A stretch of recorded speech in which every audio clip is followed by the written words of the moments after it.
Início de 92, o único namorado que eu tive relações sexuais, ele morreu.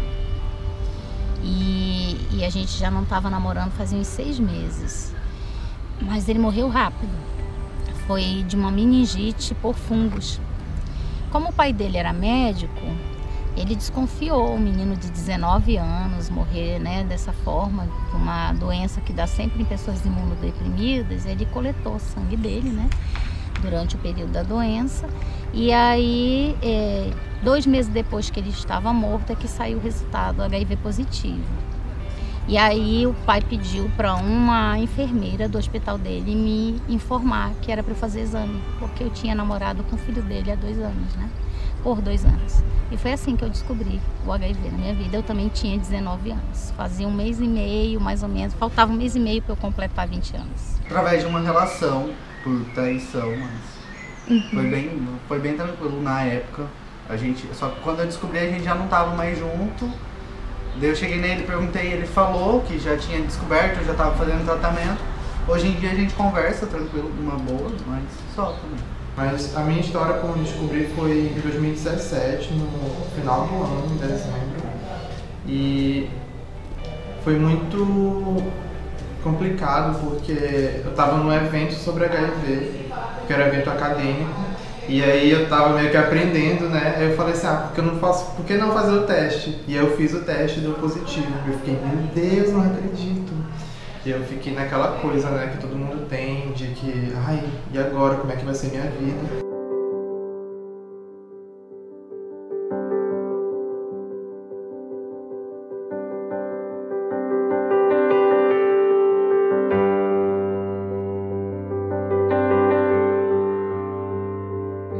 Ele tem predileção pelos linfócitos, né, da linhagem TCD4, que são os linfócitos que a gente considera como de primeira linha para a defesa do organismo. E aí eles atacam justamente essas células, né, se alimentando delas, né, de uma forma bem simples de explicar. Em algum momento da vida, caso ela não descubra que tem o vírus e não comece o tratamento, em algum momento da vida dela ela vai desenvolver a AIDS. Porque o que é a AIDS em si, né? Na verdade é um conjunto de sinais e sintomas, né, que traduzem essa fase de depressão do sistema de defesa, de depressão do sistema imunológico.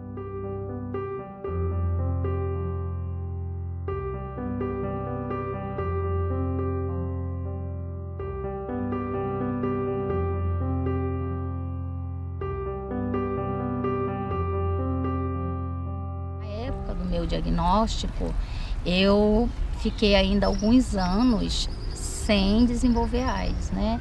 A gente sabe, a ciência nos diz que pode levar até 10 anos para uma pessoa entrar em quadro de AIDS a partir do momento que é infectada.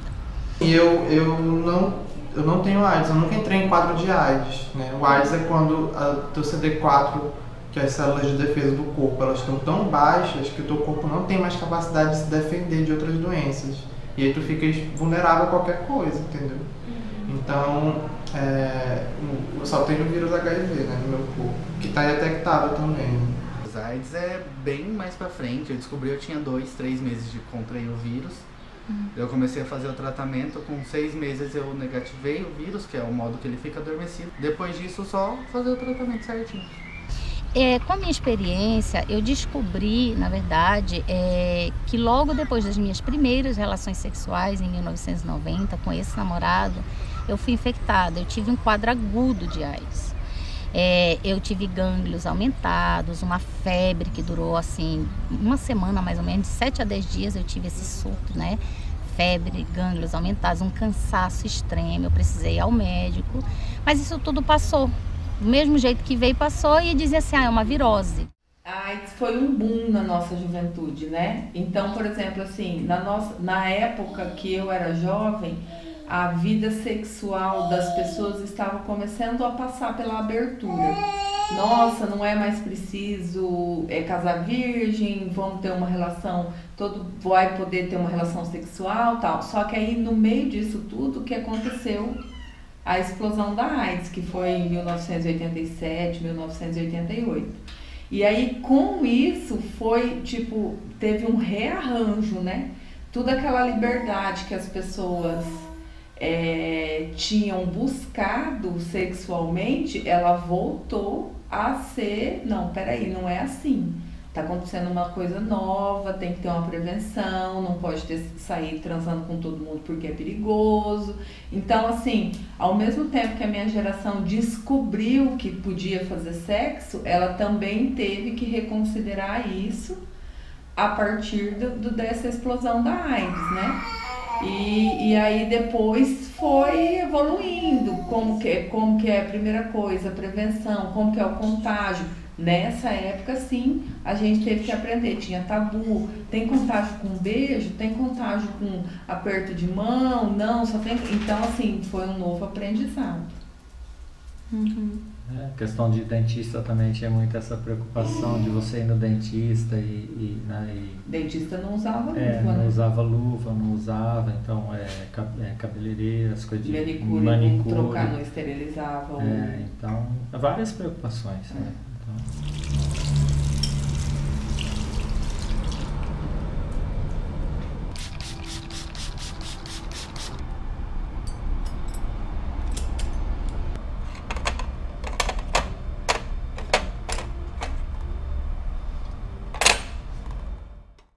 As pessoas pararam de ter medo da AIDS, porque você sabe que há 30 anos atrás a figura que as pessoas associavam à AIDS eram aquelas figuras de personalidades, né, já bastante debilitadas, que muitas morreram por conta da AIDS e que isso causava um impacto negativo importante. Então as pessoas tinham mais medo, né? Mas mesmo assim a epidemia cresceu, né? Hoje existe tratamento, existem várias formas de prevenção e as pessoas continuam se infectando. A gente percebe assim, eu sempre estou em palestras, dando orientação em CIPAT, em escola, em evento, nas praças. Então a gente conversa muito e pergunta, né? Você não tem medo de ter uma relação sexual e pegar um HIV? Eles falam não, porque eu sei que tem tratamento, não tem cura, eles têm essa noção que não, o HIV hoje eles sabem que não tem cura, porém eles não têm aquele medo de morrer da doença, porque eles entram na internet, sabem que tem o tratamento, que aqui no Brasil o tratamento é totalmente gratuito. E outra coisa que a gente percebe é que a preocupação deles, eu falo dos adolescentes hoje, é não engravidar a garota, ou a garota, né, tem uma gravidez na adolescência. Então, assim, eles têm medo disso. Tá tomando anticoncepcional? Beleza. Então, é como muitos falam, enfermeira, eu vou no pelo. Então, como tem um tratamento, o pessoal, é só tomar um remedinho, entendeu? Isso eu acho errado. Tipo, hoje em dia, muitos parceiros meus, tipo assim, eu sou fiel e conto, entendeu? Mas eu vejo que, tipo, a pessoal em busca de sexo, coisa assim, não tá nem aí pra usar preservativo ou algum meio de proteção, entendeu? E a maioria, tipo, não tá nem aí. Qualquer coisa tem um tratamento, entendeu? Tipo, isso eu acho errado. A gente sempre conversou bastante, assim, desde quando teve o primeiro relacionamento, sempre foi bem aberta essa conversa sobre o que pode acontecer se não se cuidar certinho, se não usar proteção, essas coisas que foi quando eu me recordo mais de começar a falar bem sobre.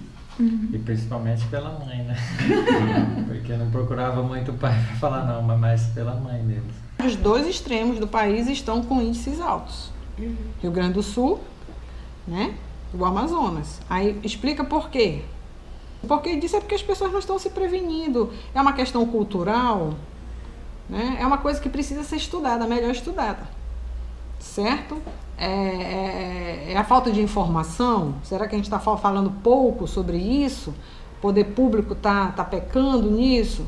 Aí é uma coisa que precisa ser estudada, porque a gente trabalha muito durante as campanhas. Existe uma resistência muito grande de entrar nas escolas para discutir o tema. E a gente sabe que a gente trabalhando as pessoas ainda na fase escolar é mais fácil de você incutir isso na cabeça das pessoas, a questão da prevenção, né? Mas existe ainda uma resistência muito grande, apesar de existir uma política que preconize a discussão desse tema dentro das escolas, mas a gente ainda tem uma resistência muito grande por parte dos educadores, né? Dos gestores das unidades escolares, e até de certos gestores mesmo da saúde. Eu não estou falando de Manaus, mas assim, a gente percebe isso a nível geral, né? Então, assim, o profissional, será que ele está preparado para lidar com esse tema? A gente vê dentro da própria área da saúde pessoas ou que desconhecem ou que impõem seus valores morais, né? Desrespeitando as necessidades e os valores do outro, e isso tudo serve de barreira, tanto para a prevenção, quanto para que essa pessoa acesse a unidade para fazer o diagnóstico e o seu tratamento.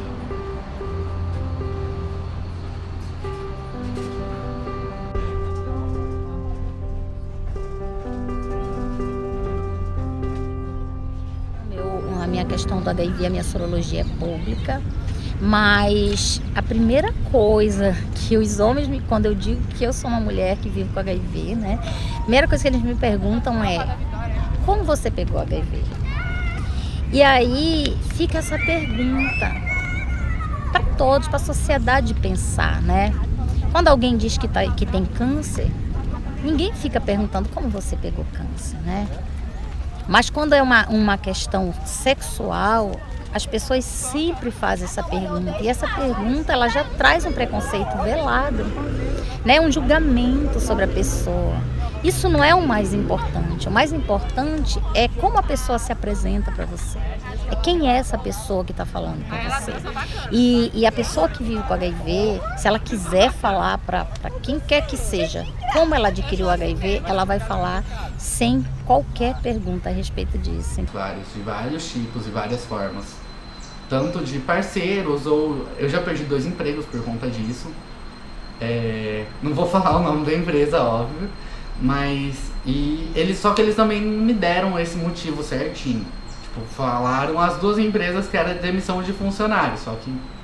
Eu já vi meninos na rede que eles falam coisas que eu fico horrorizado, né?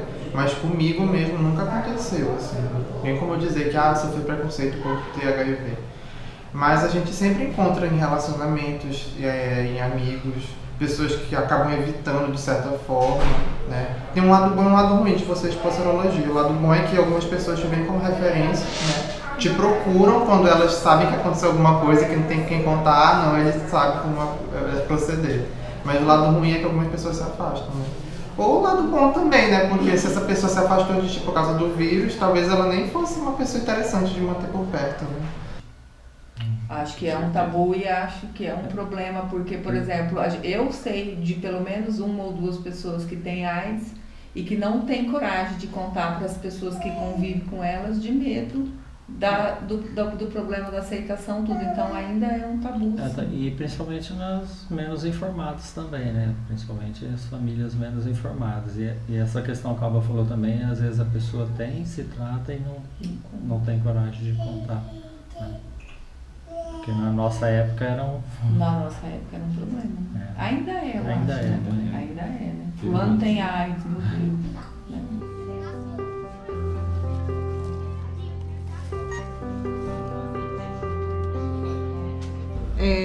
Hoje o Ministério da Saúde trabalha com os protocolos de diretrizes terapêuticas. Então nós temos um protocolo brasileiro que norteia o tratamento desses pacientes. Existe o tratamento de primeira linha, que é aquele tratamento que é para os pacientes que estão sendo diagnosticados agora, que não tem nenhuma doença oportunista, nenhuma comorbidade, como a gente fala. Quando eu comecei a tomar o remédio, era o efavirenz, né? O 3 em 1 que eles chamam, o remédio que a gente tomava, a principal droga é o efavirenz. E aí eu tive alguns efeitos, mas assim, depois de alguns meses passou. E eu acho que a principal coisa mesmo que me afetou foi ter descoberto o diagnóstico e estar aprendendo a lidar com aquilo, entendeu? Mas assim, até na própria militância eu encontrei uma forma de lidar com isso muito mais facilmente, então não foi tranquilo. A terapia de resgate é o tratamento feito com medicamentos para tentar resgatar a eficácia contra o HIV. Ou seja, traduzindo, o paciente tomava medicamentos e o vírus adquiriu resistência àqueles medicamentos. Nós fizemos o teste de genotipagem, o exame mostrou que o vírus já era resistente àqueles medicamentos. Então nós estamos usando agora outros medicamentos.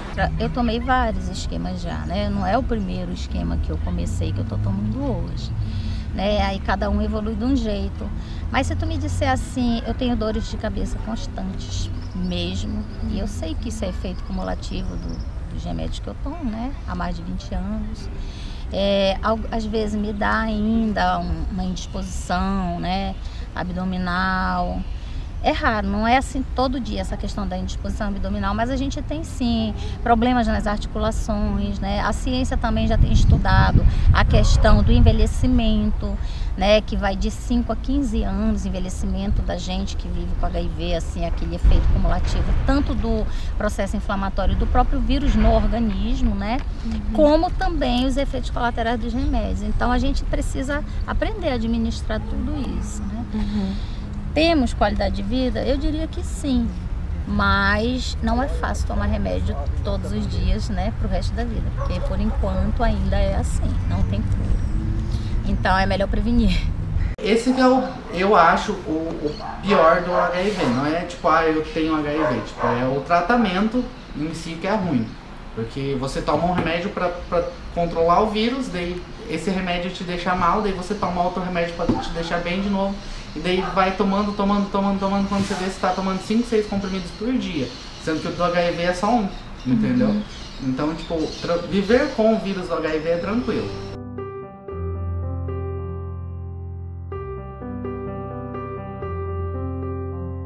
O diagnóstico precoce do HIV é primordial para salvar a vida de qualquer pessoa, né? A gente sabe